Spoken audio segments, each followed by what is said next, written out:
senhor sabe que também serviço norte-americano participou do rastreamento de contas eventuais suas fora do país, que não foram encontradas. Aliás, eu desafio a CIA, o FBI, aí quem mais quiser, a NASA, pode investigar da Lua. E eu digo sempre o seguinte, se pegar o Moro, o Dallagnol e os juízes que me julgaram, colocar todos eles no liquidificador, bater, o suco que der, não dá 10% da minha honestidade, do meu caráter e da minha dignidade. Então, meu caro, eu tenho expectativa de que, tá, depois de tudo que aconteceu, depois de tudo que está acontecendo, que a Suprema Corte faça justiça nesse país. É isso que eu espero. Eu não espero, e vou dizer para você com muita clareza, não espero e não peço nenhum favor. A única coisa que eu quero é que esse juiz, que esse país vote a ser um país em que prevaleça o Estado de Direito democrático, em que as pessoas acreditem na justiça. Se tem empresário que roubou, prenda o empresário. Não quebra a empresa. Porque hoje eu tenho clareza, Bob, de que tudo o que está acontecendo aqui no Brasil da Lava Jato tem o dedo dos americanos. O Departamento de Justiça americano manda mais no Moro do que a mulher dele. O senhor não acha que subestimavam muito o senhor quando o senhor começou lá atrás e mesmo depois, no começo da presidência, porque confundiam saber escolar formal com capacidade e inteligência? Não lhe parece que há uma certa subestimação da intuição política? Primeiro, eu quero saber o que o senhor pensa do presidente Bolsonaro e se não estão subestimando a intuição política que ele parece ter. Porque é um projeto de destruição de poder, como o senhor está dizendo, mas me parece que é a construção de um outro projeto de poder. Ele manter os 30% dele, isso que o senhor fala de a palhaçada, mantém todo mundo distraído e eles vão fazendo. Olha, deixa dizer um pensamento que eu tenho. Eu, às vezes, considero o comportamento do Bolsonaro como o chefe de uma torcida organizada. Tá? O Flamengo, que é o time que tem mais torcida no Brasil, eu penso que é o Corinthians, mas talvez você pense que seja o Bahia. Mas a torcida organizada não representa a torcida. A torcida do Flamengo é muito grande, é uma torcida pacífica, que vai no estádio para ver o jogo. Eles não querem vaiar o jogador, eles querem ver o jogo. Mas dentro da torcida organizada tem pequenos grupos que xingam, que vão no centro de treinamento vaiar. O Collor, ele está governando e falando Bolsonaro para a sua torcida organizada. Tá? A quantidade de bobagem que ele fala é para agradar a sua torcida organizada, é para agradar, sabe, os seus fanáticos, aqueles que não estão preocupados com o Brasil, que não estão preocupados com o povo, que não querem saber da qualidade de vida do povo. Então ele vai falando, e ele colocou, sabe, como ministro da Fazenda, o Guedes para fazer todo o mal. O papel do Guedes é destruir a economia brasileira e fazer com que o Brasil seja um país totalmente vassalo, dependente dos Estados Unidos da América do Norte. Esse é o papel. E colocou um grupo de militares aposentados para dar uma certa garantia para eles. Para dizer, olha, nós estamos aqui, olha, nós estamos aqui, nós estamos aqui.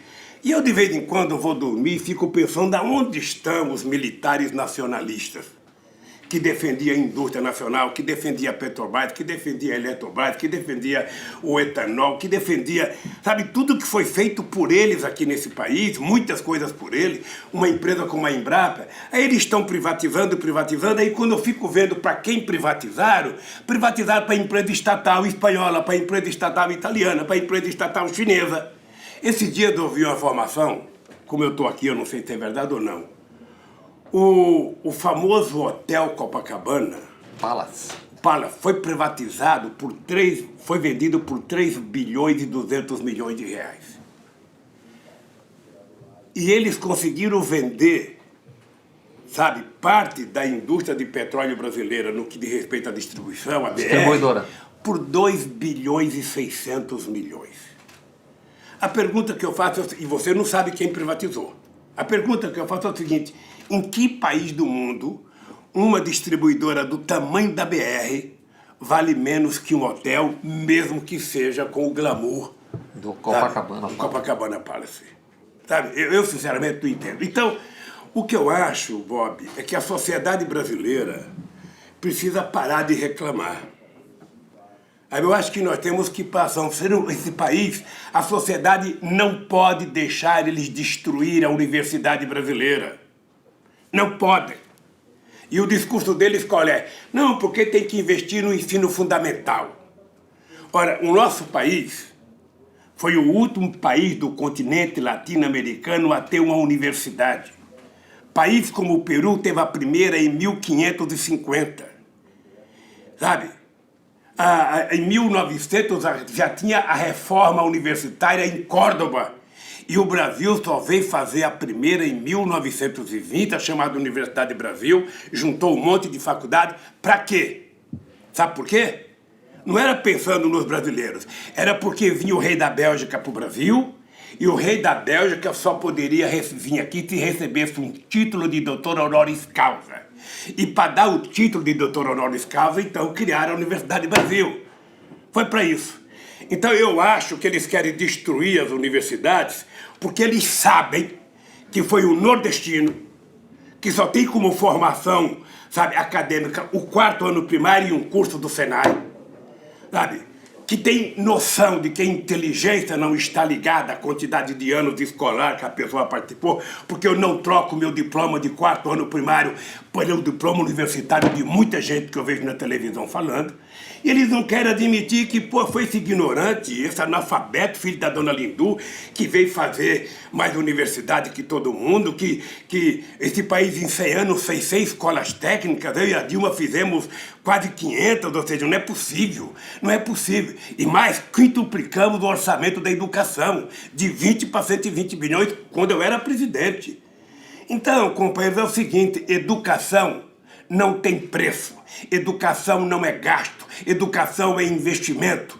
E a gente está caminhando para um futuro em que o que vale é o conhecimento, o que vale é a sabedoria, o que vale é a capacidade de conhecimento, de pesquisa que tenha um país. E eles estão jogando isso fora, e isso significa soberania nacional. E eu quero saber quem é que está defendendo isso nesse governo. A propósito disso, em abril de 2018, véspera do julgamento do habeas corpus, o general Vilas Boas, então comandante do Exército e hoje assessor do general Heleno, no GSI, tuitou repudiando a impunidade, dizendo que o Exército estava atento às suas missões constitucionais. Isso foi repetido em dezembro, quando o Marco Aurélio, ministro, examinava aquela liminar para a libertação, e o alto comando do Exército se reuniu para avaliar as consequências de uma eventual libertação de Lula.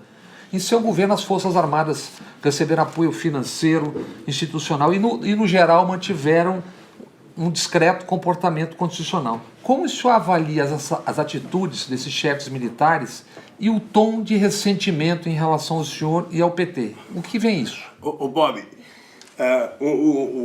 o comportamento dele, eu talvez não o conheça. Se eu o conheci com outra patente quando eu era presidente, eu não lembro. Eu sei que ele está muito doente, numa doença muito delicada, e eu não quero ficar discutindo muito o general Vilas Boas. Eu acho que quem está passando pelo que está passando deveria ter um pouco mais de decência ao se referir a mim. Ele deveria ler os anais das Forças Armadas brasileiras, sabe? Do Marechal Deodoro da Fonseca até o Bolsonaro, e eu duvido que ele encontre nos anais das Forças Armadas brasileiras um presidente que teve o respeito e que cuidou das Forças Armadas como eu cuidei. Ele pode aproveitar que tá doente e ficar lá no palácio, lá, lendo, para saber se em algum momento da história do Brasil um presidente da República cuidou das Forças Armadas como eu. Porque eu queria uma política de defesa. Porque eu não acho que general de exército ou soldado é brinquedo Playmobil, não. Eu acho que eles têm um papel importante na defesa da nossa soberania, em cuidar da defesa do nosso povo contra possíveis ataques inimigos, não contra o nosso povo mesmo. E é por isso que eu quero as Forças Armadas preparadas. Eu quero as Forças Armadas preparadas para quando for preciso, sabe? Não adianta chamar por Deus, Porque Deus também vai ajudar o adversário, ou seja, é preciso estar preparado, é preciso ter soldado bem treinado. Quando eu cheguei na presidência, Bob, quando eu cheguei na presidência, pasme o que eu vou lhe dizer. Pergunto para o general Vilas Boas, ou pergunto para o general Endo, que foi o comandante do Exército no meu segundo mandato, ou para o Albuquerque, que foi no primeiro. Quando eu cheguei na presidência, soldados eram liberados 11 horas da manhã porque não tinha dinheiro para o almoço. Tinha soldado que não tinha coturno. A gente estava comprando fardamento da China porque era mais barato. Eu não só, garanti comida para o soldado, como garanti coturno, como garanti fardamento, como criei uma escola chamada Soldado Cidadão para que os soldados fizessem curso, de qualificação profissional em parceria com o Senai, como preparei. Pergunto para o general Enzo, que é engenheiro, como que era o batalhão de engenharia do Exército. Era uma empresa sucateada, não tinha nada.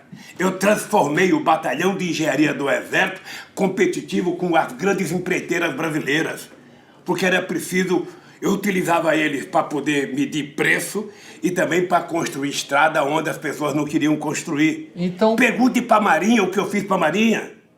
Pergunte para a Marinha o que eu fiz. Quem é que deu dinheiro para continuar o processo em Aramar? Para cuidar do nosso enriquecimento de urânio, porque fazia não sei quantos anos que não tinham. Pergunta para a aeronáutica, o que eles tinham. Então, de onde vem isso? Então, de onde vem isso? Eu só posso entender o seguinte. Primeiro, uma doença ideológica. Uma doença ideológica. O ódio do PT, certamente... a única explicação que eu entendo é o seguinte. É porque o PT ousou colocar gente pobre da periferia desse país e do campo nesse país na universidade. Conseguiu fazer com que crianças pobres tivessem acesso a um curso técnico profissional. Conseguiu fazer com que as pessoas mais pobres tivessem uma evolução de emprego. Foram 22 milhões de empregos criados. Foram 74% de aumento real do salário mínimo. Foram políticas para garantir a pequena produção agrícola, não só a produção, mas depois a comercialização.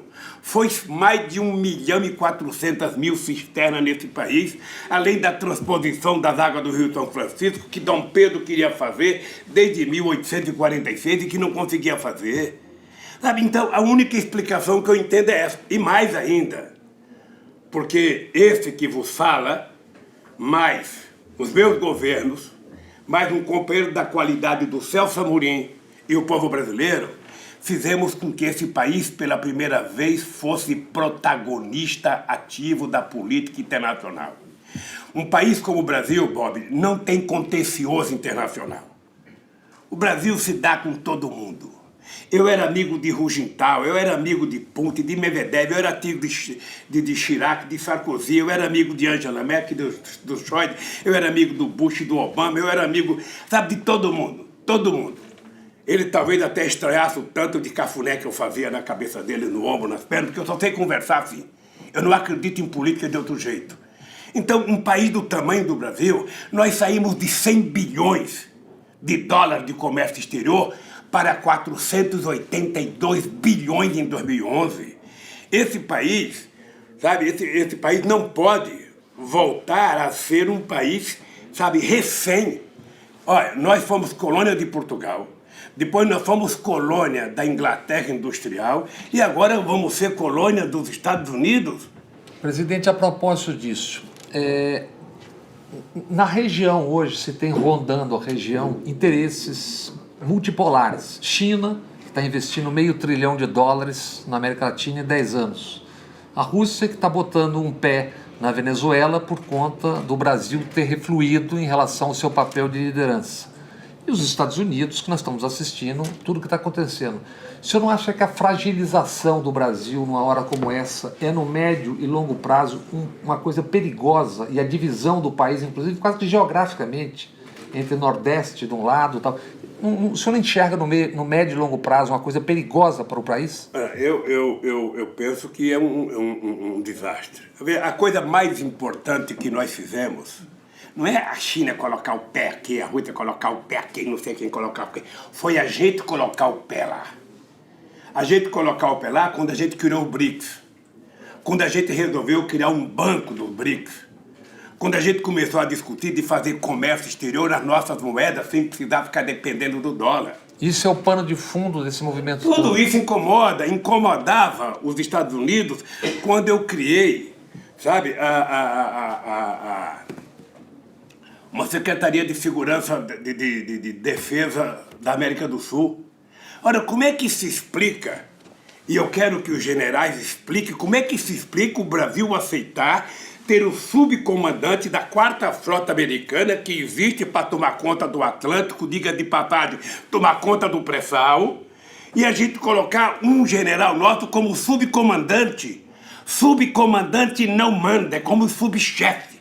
Quem manda é o comandante. Ora, se o Brasil quer tomar conta do Atlântico, cria a sua 1ª frota, a sua 2ª frota, faça investimento. Nós temos razões, porque nós temos o pré-sal, que é a maior descoberta de petróleo do século XXI, e não se sabe se tem outra, e ainda não se tem certeza quanto tem. Por que você acha que foi construída a Lava Jato e a desgraça que eles fizeram nesse país? Por quê? É para entregar o nosso petróleo. Vão entregar, sabe, o petróleo, vão entregar a refinaria, vão entregar a distribuição. Nós estamos agora importando gasolina, nós queremos exportador. Importando e inventando eles de impostos. Ou seja, é uma vergonha. É uma vergonha. O Brasil é um país que não pode ficar dependente nem da China, nem da Rússia, nem da Índia, nem da Argentina, nem da Venezuela, nem de Cuba. O Brasil tem que ter relações com todos, respeitar todos, porque o Brasil não precisa ser hegemônico, o Brasil tem que ser parceiro. Por que você acha que eu tinha tanto carinho pela África, pelo mundo árabe, pela América do Sul? É porque um país que quer ser protagonista internacional, ele tem que ser generoso.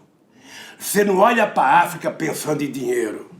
Você olha para a África pensando em que nós temos 300 anos de escravidão que nós devemos àquele povo. Nós temos a nossa raça, a nossa alegria, o nosso samba, a nossa música, a nossa cultura, a nossa dança, o nosso jeito de ser, a gente deve aos africanos.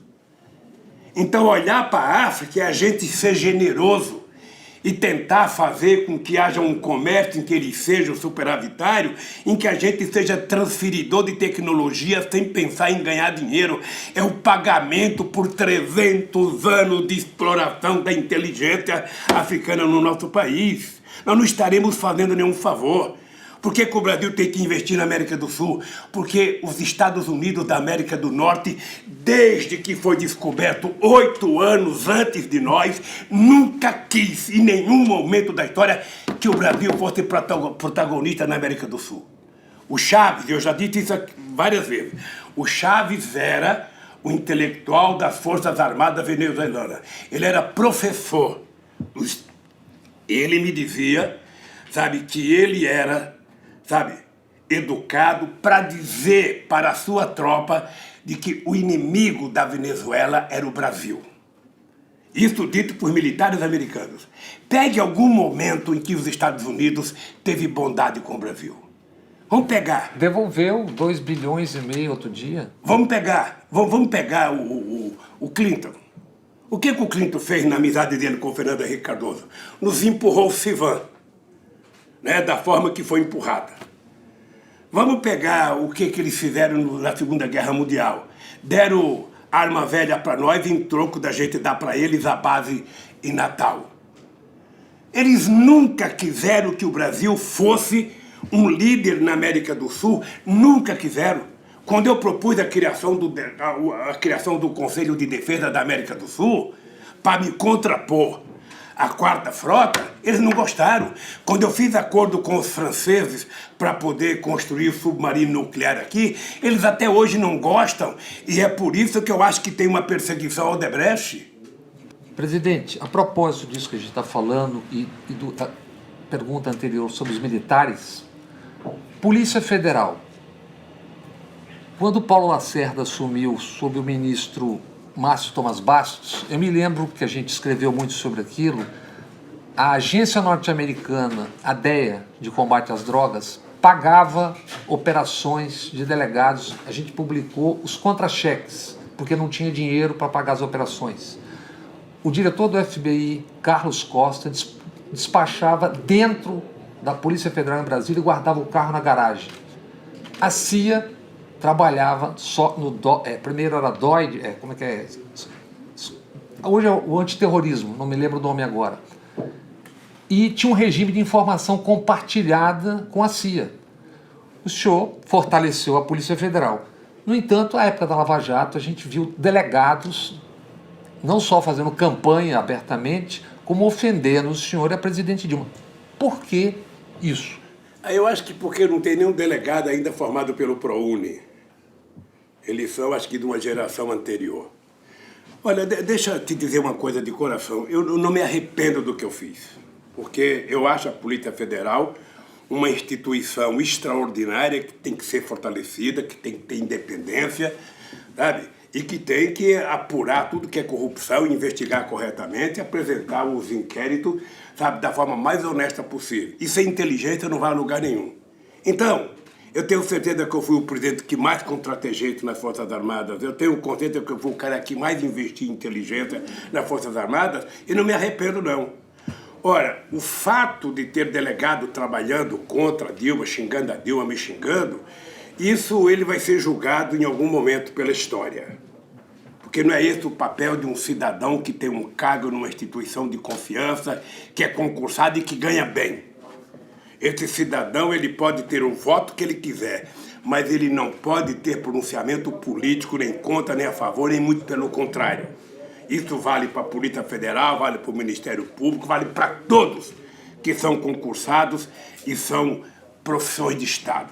Então, eu sou muito grato ao trabalho que o Márcio Tomás Bastos fez com a Polícia Federal, sou muito grato. As duas... Eu sei que até hoje, tem uma certa relação, sabe, que eu não sei se é saudável com os Estados Unidos, com a Polícia Federal Americana. Chamava-se CDO e SOIP, que acho que hoje é contra-terrorismo, aquelas organizações que mudou de nome.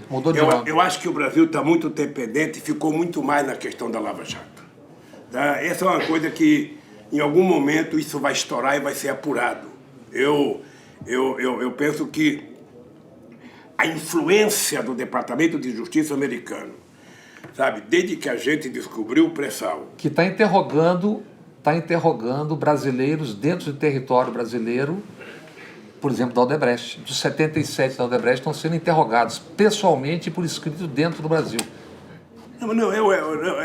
Essa coisa, Bob, virou a excrescência da excrescência da excrescência. É a falta de respeito das instituições brasileiras em relação às instituições americanas. Tem coisas e mais coisas que a gente vê publicado no jornal, vê publicado num blog, que é de estarrecer qualquer cidadão de juízo perfeito. O que eu espero, eu não sei como é que essas informações chegam aos ministros da Suprema Corte. Não sei. Não sei quem é que faz a filtragem para passar as informações para eles. Mas eu acho que eles têm que ler. Antes de me julgar, eles têm que ler o dia a dia do comportamento do Moro. Olha a cara do Moro, o Moro é mentiroso. Um cidadão que olha de cabeça baixa é mentiroso. Vocês poderiam dizer, o Lula está agressivo, chamando o Moro de mentiroso. É que eu não tenho outra palavra. Ele é mentiroso e, no meu caso, ele é mentiroso. Ele é mentiroso o Dallagnol, não sei se os outros são, mas o Dallagnol é mentiroso, eu estou dizendo isso desde o começo. Então, a Suprema Corte pode fazer uma correção. Acho que eu não espero que o Bolsonaro corrija nada, porque o Bolsonaro, sabe, ele é, como chefe de torcida organizada, ele não quer que o time melhore, ele quer ter condições de continuar vaiando, falando palavrão, xingando, é isso que ele quer. Está pouco assim importante. Você não vê nesse país a palavra desemprego, você não vê discutir nesse país a palavra ciência e tecnologia, tudo que você ouve é no sentido de destruir. Eu vi um discurso dele esses dias contra a Argentina, contra a vitória do Fernandes, que Eu não acreditei que um presidente do Brasil tivesse a insensatez e a pachorra de falar do seu mais importante parceiro comercial e parceiro estratégico, porque a Argentina tem que ser tratada como uma parceria estratégica, ele ofender o povo argentino, ofender o cara que ganhou a prévia e ainda ofender o povo gaúcho. Sabe? Achando que o povo gaúcho vai se transformar numa Roraima se ele ganhar. Ora, o que ele acha? Ele acha que bom para a Argentina é o mate que levou a inflação para 74%? Que levou, sabe, uma dívida externa que a 100 bilhões? O que ele acha? Que aumentou enormemente a quantidade de gente dormindo na rua de Buenos Aires? Pelo amor de Deus. Aí eu conheci a Argentina. Sabe, muito bem. E sei o que os Kirchner fizeram na Argentina. Eles podem ter todos os defeitos do mundo, mas a Argentina só teve crescimento similar na época do Perón.